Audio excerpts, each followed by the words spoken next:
Okay, let's learn about the 25-mark essay in paper 3 for A-level biology. Ladies and gentlemen, these are marks that you can control. The examiner doesn't control these marks. You control these marks with a selection of scientific processes that you can write about really well. Okay? That you can write about really well. It's like taking, like the extended response questions that we have, where it's like 5-6 marks, you've got to describe a process, like the mass transport sucrose or the cardiac cycle or enzymes or whatever it is, yeah? That kind of like chunky, beautiful piece of writing that describes mass transport sucrose from beginning to end. Like your 8 or 9 really nicely written sentences to describe that you would put down for a extended response. All you're doing with your essay is you're selecting what you want to write about really well. Okay. Now I asked you to blurt or just to put down on your whiteboards everything you could about photosynthesis and respiration. Those are 2 processes that have in them so much that you can write about with regards to so many different essay titles. Now the essay title is going to be very vague. You're going to be like, what on earth is that? It's going to be something like, describe the importance of shape in living things. Shape in living things? Okay. Now shape in living things. It could be something like discuss the importance of movement in living things. Discuss the importance of ions in living things. Okay. Discuss the importance of membranes in living things. Right? It's going to be discuss the importance of something in living things. Okay. Let's go with the mark allocation first of all. Right? And then we'll go with how you then take what you know and map it against the question to then construct an answer. Okay. The mark allocation, 25 marks, 16 for scientific content. That's about your scientific writing. What we're looking at here is you writing very concisely. Okay. Lots of scientific vocab used correctly. No fluffy words. This is not English. This is factual scientific writing. It's like writing like you would find a paragraph in a textbook, a biology textbook. That's what we're writing. That style of writing doesn't need to have anything else on it apart from clear, concise, scientific sentences, fully loaded with as much scientific vocab as you can. Okay. Relevance. Okay, and that's up to 16 marks. Okay. Now that's going to come from you choosing things to write about that are relevant to the question. Okay. So that's an easy 3 marks. You're going to get those 3 marks because I'm going to teach you how to pick the right things to write about. Okay. You're going to get the 3 marks for breadth because you're going to pick 2 AS examples, 1 in animals, 1 in plants. You're going to pick 2 A-level examples, 1 in animals, 1 in plants, as a minimum. If you can squeeze in a third, even better. But 4 really well-written examples is good enough. Plus 1 example that is not on our specification. And I'm going to teach you something called the ornithine cycle that is on the OCR spec, which isn't on AQA, which when we write about it, it just glows up off the page. It's like it shines off the page in terms of what the exam board is looking for, which is not AQA, but look, that kid knows something else above and beyond what we've been learning. Example. There's a lot of resources out there on the ornithine cycle. There's past paper questions that we can do, all that kind of stuff, right? So it's a nice example to learn. I will teach you that. Okay, we will learn that. Okay. And then your last 3 marks, which are the easy ones to get, is your quality of written communication. Full stops, capital letters, things like that. Make sure your sentences read nicely. And make sure your handwriting is readable. Okay? Make sure your handwriting is readable.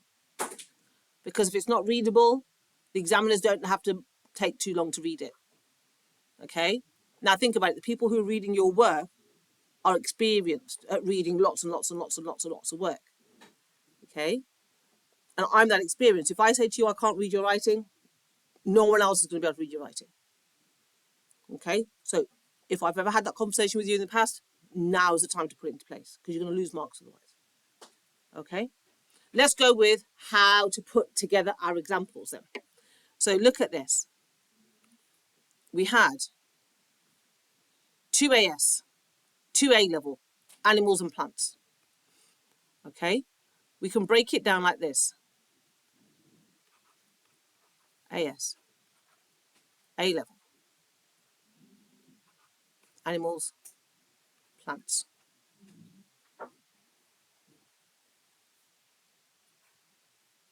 Okay?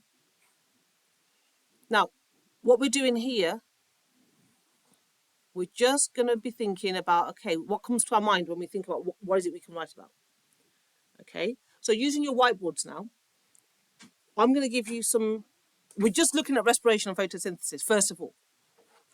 Okay, and what can we find in respiration and photosynthesis that could be relevant to so many different essay titles? Okay, in photosynthesis and respiration, do we have shape? Where in photosynthesis do we have shape? Find it, circle it. Where is there a part of the process where shape is really important in photosynthesis? I'm thinking about the change in the shape of the ATP synthase.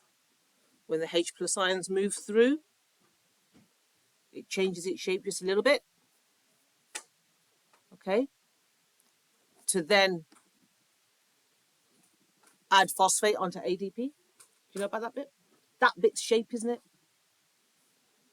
Rubisco, that's an enzyme. That's shape. Right? So if you can write about ATP synthase, like if you could write 4 or 5 sentences about ATP synthase and Rubisco, that's good. That's your one example of shape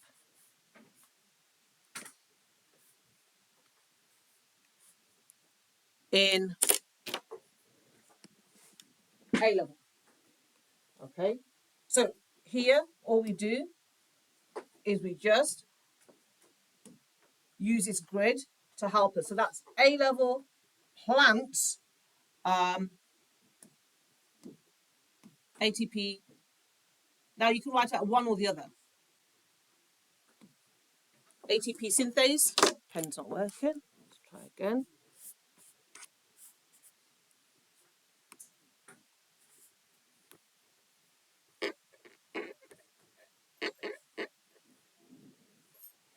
ATP synthase, Rubisco. Okay, so you would scientifically write about what those enzymes do, what happens, and what they're so important for. And if they didn't do that, what would happen? Okay, we'll come on to a bit more about that. Let's just select our examples first of all. So that's shape, right? So in photosynthesis, we can find shape. Can we find shape in respiration also? Where can we find shape in respiration on your whiteboards, please?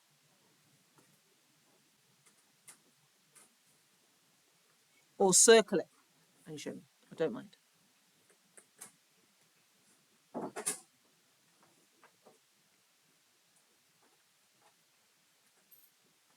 Is there more than one example? Is there more than one place?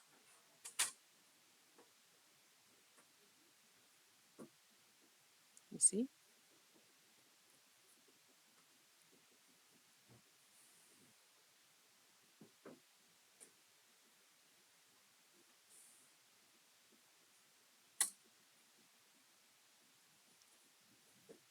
Okay. All right.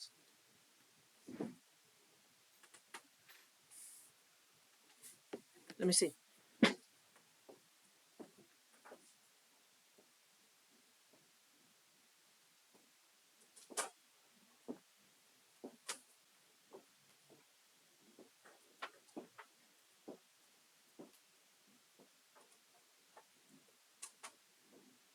Okay.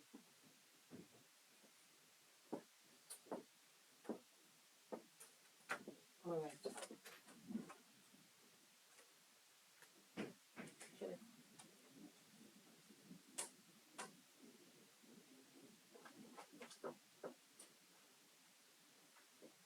What were you showing here? HP synthase. Yeah. Okay. So we could write about ATP synthase again. We could write about acetyl-CoA, right? Specificity of shape. What if the question was, what's the importance of cycles in living things? If the question was cycles in living things, we could write about Kelvin as one example. We could write about Krebs as another example.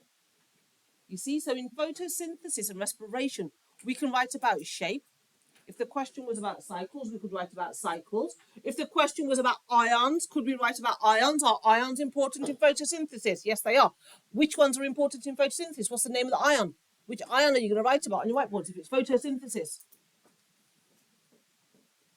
If it's photosynthesis, and the question is what's the importance of ions, which one are you going to talk about? Talking about the H plus ion. What about respiration? If we're talking respiration, still the H plus ions. You see how they feature in both, right? They feature in both. We could also, if it was ions, we could also talk about the importance of phosphate when it's joined with ADP to make ATP. That's another ion, and that's in both as well. You've got phosphates everywhere. You've got H plus ions everywhere, right? Okay. What if the question said, discuss the importance of movement in living things? What would you write about then? For photosynthesis or respiration, the movement of what? Okay. There's a lot of movement going on in photosynthesis and respiration. In photosynthesis and respiration, where is there something moving?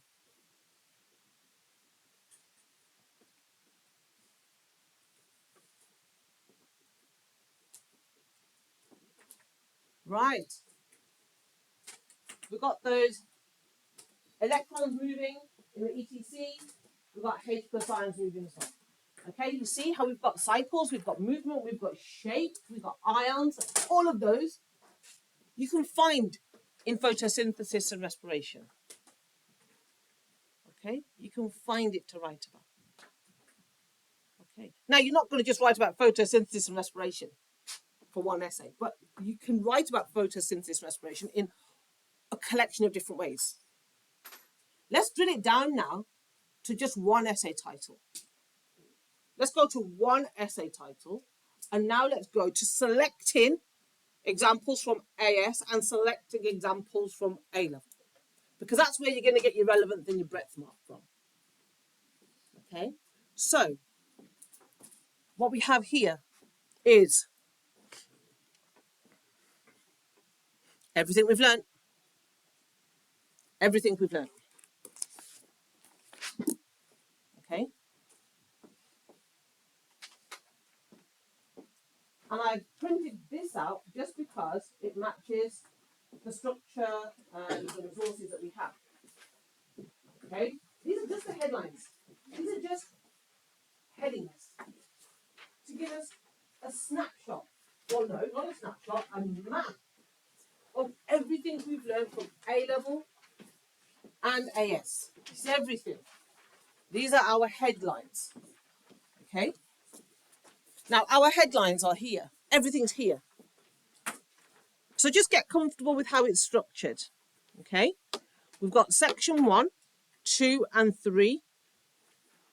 These are AS.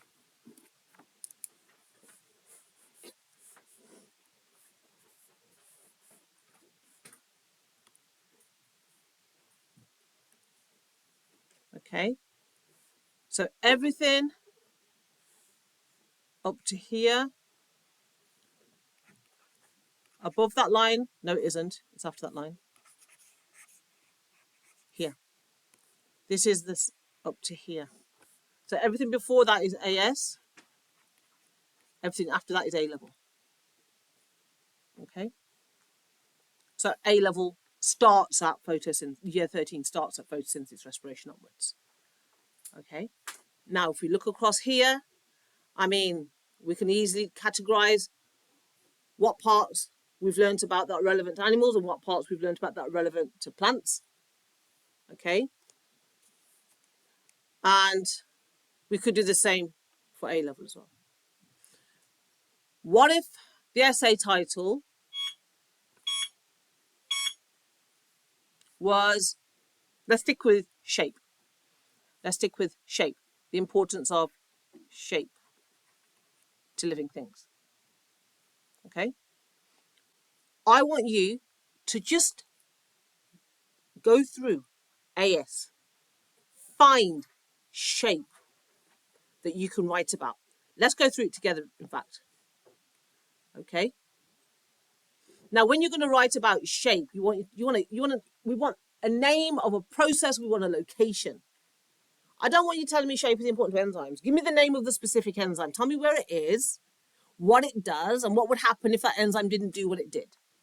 Because that's where you get the importance of. Okay? Now, everybody's going to write about amylase. Amylase is GCSE. If it's shape and if it's an enzyme, let's go with our endo and exopeptidases. Let's go in there with something quite interesting. Okay? So if it's shape, then let's just go into enzymes and let's just go endo, exo. That's all you need. That's all it is. We're just selecting at the moment. Okay, you can write on this. I've got plenty of copies. You can have a copy for every essay you want to plan. Okay, so if the essay was shape, we'd go into enzymes, but we'd go with an interesting enzyme. Okay, in fact, let's just go through all of this. Where else is there shape? There's shape in DNA replication. Where is there shape in DNA replication? What enzymes have we got here? Helicase, polymerase, right? So you got helicase, polymerase. Okay. Where else is there shape? There's going to be shape in co-transport. Where is there shape in co-transport?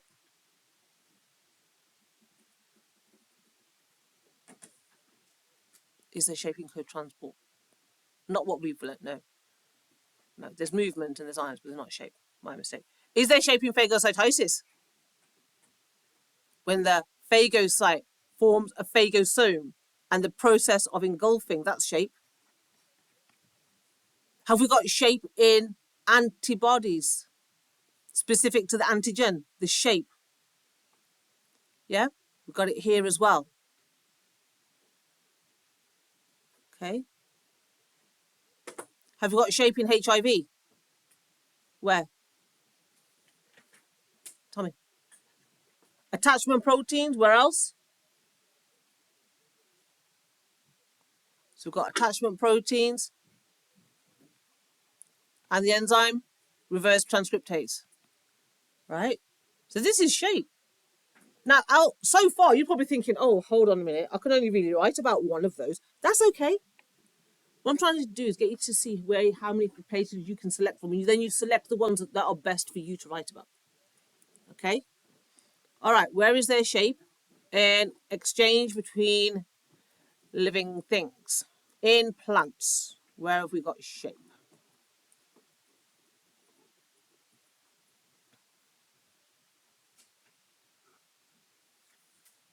Don't think we have it in insects. Don't think we have it in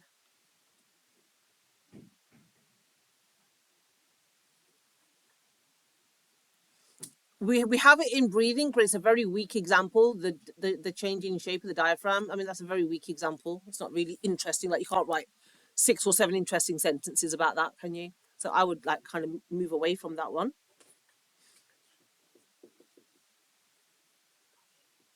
Absorption, no. Okay, going on to mass transport. Have we got a shape in hemoglobin? Yes, we have. Cooperative binding. Okay, so the hemoglobin first oxygen molecule binds and then it changes its shape. We've got it there. Hemoglobin binding. Have we got shape in the structure of the heart?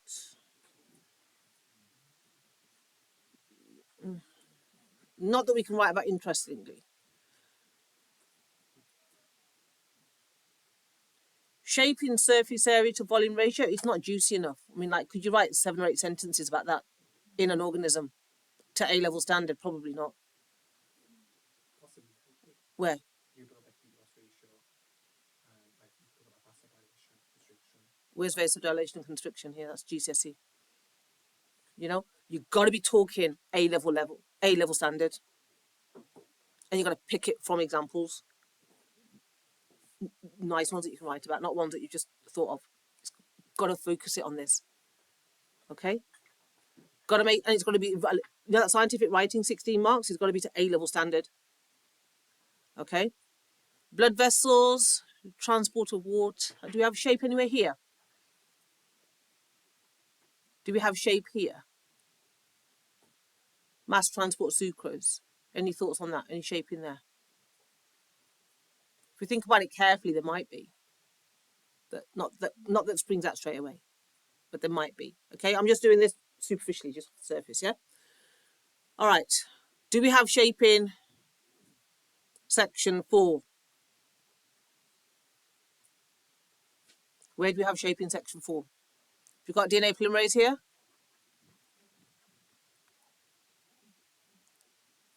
And RNA polymerase. Helicase, you've got all the enzymes involved in transcription. Yeah. Your splicing enzymes was a good one. You know, the splicing enzymes, they're nice. Okay. Say again. What about it?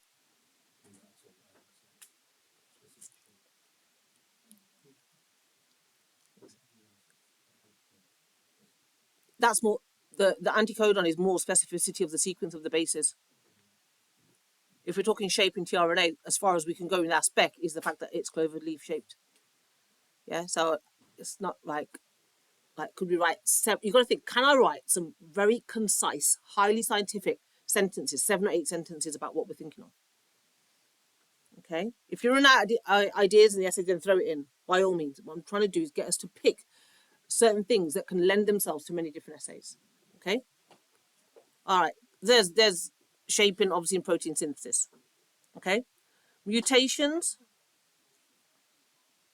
may or may not change the shape of a protein. Can we go with a detailed example and write about it from our specification? Possibly not. Okay. Possibly not. Okay. We've already talked about shape. It's all over. Photosynthesis and respiration. I mean, like, it's everywhere, right? So you could write about photosynthesis, but if you talk about photosynthesis, make it relevant and make it in depth and make it very highly factual writing that you write about. Pick your enzyme, okay, and write about it concisely. Then repeat it for respiration. Then you've got your example in animals and plants. If you just say respiration and just suggest an organism, or respiration in animals, you could say in animals, that's it. Okay, that hits 2 criteria there. Shape in plant growth factors. Can we talk about cell elongation and auxins? We could do that. We can talk about auxins and how they affect. Is it high level enough? Probably not, because it overlaps a little bit with GCSE, right? So it's probably not the highest leverage kind of writing. Okay, it's relevant, but it's not super. It's not as good as writing as about. It's not as good as photosynthesis, for example, like the depth that we can go into there. Okay, receptors. Wow, where can we go with the receptors here? Can we go Pacinian corpuscle? The stretch-mediated receptors that change shape and then change what happens in the membrane and then initiate a nerve impulse. Can we talk about that? Of course we can. That's shape. It's beautiful, isn't it? Okay, and that's definitely A-level standard. It doesn't feature in GCSE at all, and we can write about it. You could write 6 or 7 good sentences, a paragraph on that. Okay, where are we going with nervous coordination and muscle? Can we talk about the synapse and the shape of the neurotransmitters? Can we talk about, can you name a neurotransmitter? Acetylcholine. Can you talk about the specificity of the shape of the receptors for acetylcholine? Of course we can, right? That's a good example there. Okay. Acetylcholinesterase, the enzyme, we got that there as well. Okay. There's a whole lot of relevance in that example there. Can we talk about shape in skeletal muscle? Deciding filament theory features shape. Are we talking about the shape of the myosin in the binding site, myosin head in the binding site, in the actin filament? Is that shape? Yes, it is. Yes, it is. You know, the bulbous head binding into the actin. And then that power stroke or it moving. That's movement, it's not shape, but we can say, and that specificity of shape then allows that movement to happen. Otherwise, that movement would happen. Okay, that's a good one. Okay. Oh, there's a whole lot of shape in hormones. Pick the one that you can write about the best. Yeah? Where are we going with hormones? Regulation of blood glucose levels. Where do we go with hormones here? Where does shape feature here? Insulin binds to insulin-specific receptors, right? There's a whole lot of shape here. We can talk about the second messenger model, where you've got adrenaline binding to adenyl cyclase and then ultimately changing the shape of the kinase. You've got all of that. That second messenger model for glucose regulation. There's a lot of shape in there. Okay. We've got ADH in water regulation, binding to receptors, osmoreceptors, and then changing the permeability of the membrane, bringing more aquaporin into the membrane, allowing more water to move or less water to move, depending on what direction the water has been regulated in. So there's a whole lot of shape there as well. Okay. And if you think about it, there might be another couple, but we're just doing a quick surface kind of scan. Okay. Is there shape in inheritance? Inheritance is a difficult one to write about in most essays, I'll be honest with you. It doesn't feature much. Okay. Is there shape? Not that comes to my mind straight away. Okay. Not that comes to my mind straight away. All right. Gene expression. Is there shape? What are we talking about here? What are the 3 ways to make a DNA fragment? Restriction endonuclease and reverse transcriptase. We've got those, haven't we? Okay, so we've got our restriction endonucleases, reverse transcriptase. We've got a lot of shape in, well, if we're talking about DNA polymerase, if we don't want to write about it in DNA replication, why don't we talk about it in PCR instead? That's a nice example. That's a nice location and an example to write about for DNA polymerase. Okay, so if you are now thinking across AS and A level, pick 2, one in animals, one in plants from AS. Pick 2, one in animals, one in plants for A level. Okay, that's your relevance and that's your selection marks. Those 6 marks, you can control those. You can control those. Okay. All right. So when you've chosen your examples You then simply just write about your examples. Okay? You don't need an introduction. You don't need a conclusion. You don't need a theme. Blah, blah. You don't need any of that. There's a lot of misinformation out there. Okay? I mark this essay for the exam board. What we're looking for when we mark it is concise, well written, lots of vocab, factually correct, scientifically correct descriptions of what you've learned. Okay? All right. All right, so now I'm going to give you the opportunity to select your 2AS and your 2A level and just populate your grid. You can do it this way. You can do it this way. You might find a better way to kind of plan your answer. I don't mind. I'm not precious about it. You just got to make sure in your planning, you've got everything covered. And before you even go into your essay, my advice would be when you go into paper 3, you're going to get the choice of 2 essays. You're going to get the choice of 2 essays, right? Go to paper 3, go to the essay first. Look at the essay titles. One will naturally just go, oh, I can do that one more. You'll feel, you will know which one is better for you in terms of what knowledge you have. Then, before you even look at the questions in paper 3, look at the essay and just start to the plan, the kind of sketching plan that you're going to do here now. Develop one that works for you. If you don't like the grid because you can't write in it, do like a branched method, right? But you do that plan at the start. When you go into paper 3, that's the first thing you do. You spend 5 minutes there just planning. Throw down your initial thoughts, right? And then start the paper, because as you're doing the paper, you'll be like, oh yeah, that question is about respiration. That will trigger you to remember something that you can write about in your essay. So you go back to the essay, plan, and you kind of develop it as you're doing the paper. If you are in a place, actually no, let's switch that around. Do the essay first. That's marks that you can control. Start the essay. You don't have to finish it. You can do a bit, come back to it. You can come back to it. Okay? Do the essay first. That's marks that you can control.